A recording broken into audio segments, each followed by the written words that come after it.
भागलपुर के नाथनगर के कई क्षेत्रों में नगर निगम द्वारा पूरे शहर के कचरे को डंपिंग किया जा रहा है, जिससे लोग काफ़ी परेशान हैं। लोगों को आने जाने में काफ़ी परेशानियों का सामना करना पड़ रहा है। लोगों ने जो ज़मीन खरीदी थी, पहले तो उसे बिहार सरकार में शामिल कर दिया गया। उसके बाद इस ज़मीन पर अब शहर के पूरे कचरे को डंपिंग किया जा रहा है।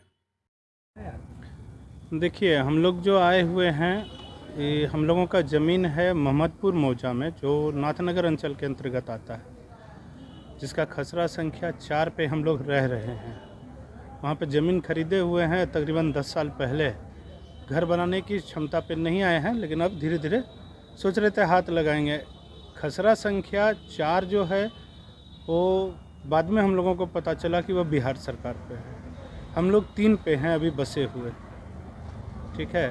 और यहाँ नाथनगर अंचल से ज़बरदस्ती वहाँ कूड़ादान बनाया जा रहा है, जो कि हम लोगों का रास्ता।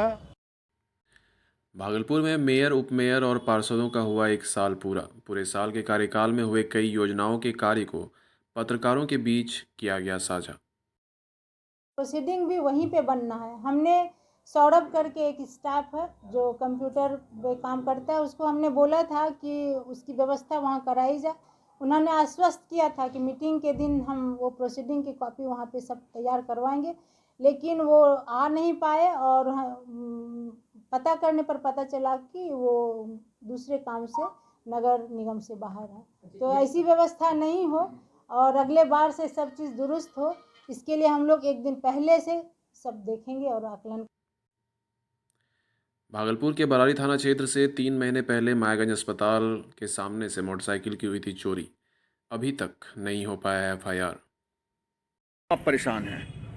हम परेशान हैं कि मेरी बाइक चोरी हो गई थी मायागंज हॉस्पिटल से। तो कब चोरी हुई थी? 6 अक्टूबर को सर, 6 अक्टूबर को चोरी हुई। तो हम नज़दीकी बरारी थाना में आवेदन के लिए गए, तो पुलिस द्वारा ये कहा गया, पदाधिकारी द्वारा, कि तुम जाके पिंटू से मिलो। तो हमको जो है, हम उनके पास गए तो बोले कि ठीक है आवेदन लिख के दे दो। तो आवेदन लिख के हम दे दिए। और उसके बाद बोला कि हम पूछे कि सर रिसीविंग दे दिए, इसका रिसीविंग दे दीजिए। तो वो बोला नहीं, 2 दिन के बाद आना। तो फिर हम जो है 2 दिन के बाद गए, तो फिर वो पिंटू जी बोले कि नहीं, अभी जो है ना 1 सप्ताह वेट करना पड़ेगा, अभी नहीं हुआ है, इतना जल्दी नहीं होता है, और तुम मेरा नंबर रख लो, कॉल करके आना, पहले कॉल कर लेना तब आना। तो फिर 1 सप्ताह वेट करने के बाद कॉल किए तो बोला नहीं अभी नहीं हुआ है, सो कल आना। फिर हम कल आए, कॉल नहीं किए, हम डायरेक्ट आए तो पिंटू सर नहीं थे वहाँ पे। फिर हम फिर गए तो जो है 2-3 दिन के बाद फिर गए, तो जो है बोला कि नहीं अभी जो है नहीं बना है, हम कॉल करेंगे तब आना है। उसके बाद जब हम फिर 2-4 दिन वेट करके कॉल करने लगे तो कॉल उठाने ही। बाद तकरीबन 1.5 से 2 महीने के बाद एफआईआर दर्ज किया गया, 2.5 महीने। जिसके पास सर जी निरंजन कुमार नामक एक व्यक्ति हैं जो आज मुझसे मिले भी। उन्होंने बोला कि उनका जो बाइक था वो अक्टूबर माह में चोरी हुआ था, और वो आज मेरे पास मिलने आया। आज दिसंबर लमसम ख़त्म होने वाला है। तो मैंने उनसे वही बोला कि आपको इसकी जानकारी पहले दे देनी चाहिए थी, तो हम लोग कार्रवाई करते। और अभी भी जो उन्होंने आवेदन में तथ्य लिख के दिए हैं, कोई पिंटू नामक शख्स है जो बरारी थाना में, जिसने इनको बोला कि एफआईआर बाद में कर देंगे, और 2-3 दिन तक इनको टहलाया, लेकिन उसके बाद भी हमसे इनकी मुलाकात अभी तक नहीं हुई थी। आज ये ऑफिस में आए हैं, तो हम उसके जो भी तथ्य सामने आ रहे हैं, पिंटू या कोई भी है जिसके चलते इनकी एफआईआर नहीं हुई है, उसकी हम जांच करेंगे। और जो भी ये तथ्य दे रहे हैं कि उस दिन उनसे बात हुई थी, तो उसका सीडीआर वगैरह अवलोकन करके हम लोग पता लगाते हैं कि पिंटू नामक शख्स वहाँ थाने पे था या नहीं था। और गहन जांच के बाद हम लोग अगर ऐसा कुछ है तो उसके ऊपर कार्रवाई भी करेंगे। और जहाँ तक एफआईआर की बात है, तो ये तो सीआरपीसी में नहीं है। मैं अगर थाने पे आपको कोई इशू है तो आप सीनियर ऑफिसर से मिल सकते हैं। तो वो ना ही डीएसपी सिटी से मिले, ना ही मुझसे मिले। आज लगभग 2 महीना हो गया, उसके बाद हमसे मिल रहे हैं, तो ये भी थोड़ा संदेह क्रिएट करता है। अगर किसी को भी कोई इशू हो तो वो हमसे 3 दिन, 2 दिन, 4 दिन बाद मिल सकते थे। पिंटू का कई मामला भी है सर। ये पिंटू के ऊपर हम लोग अच्छे से जांच करके, और जो भी मामले सामने आएंगे उसके ऊपर कार्रवाई की जाएगी। और किसी भी प्राइवेट इंसान को थाने में रहने की अनुमति नहीं है। अगर ऐसा पाया जाता है कि वो थाने में थे तो उनके ऊपर सख्त से सख्त कार्रवाई की जाएगी। भागलपुर में भाजपा नेत्री प्रीति शेखर ने कहा, जदयू का बिहार से होगा सुपड़ा साफ। पहले ललन सिंह और अब पूरी जनता दल यूनाइटेड की बारी है। से इस्तीफा दे दिया है, नीतीश कुमार ने कमान संभाली। क्या लगता है जदयू में किस तरह से ये चल रहा है? देखिए, इन बातों की चर्चा तो पहले से चल रही थी।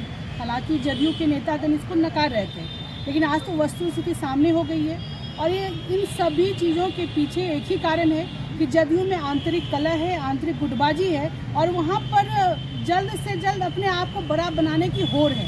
और उस होड़ में नीतीश जी को ही उनके दल के लोग पीछे छोड़ते नजर आ रहे हैं। शायद यही कारण था कि जब नीतीश जी को आभास हुआ, जैसा कि बहुत समाचार पत्रों में भी और न्यूज़ चैनलों में भी खबरें चल रही थी कि ललन जी के करीबी मंत्री के तरफ से 11 माननीय विधायकों के साथ बैठक चली और उस पर कई सारी मंत्रणा हुई, और उसको लेकर नीतीश जी नाराज़ हो गए, और तब जाकर के उनको राष्ट्रीय अध्यक्ष से उनको हटाया गया।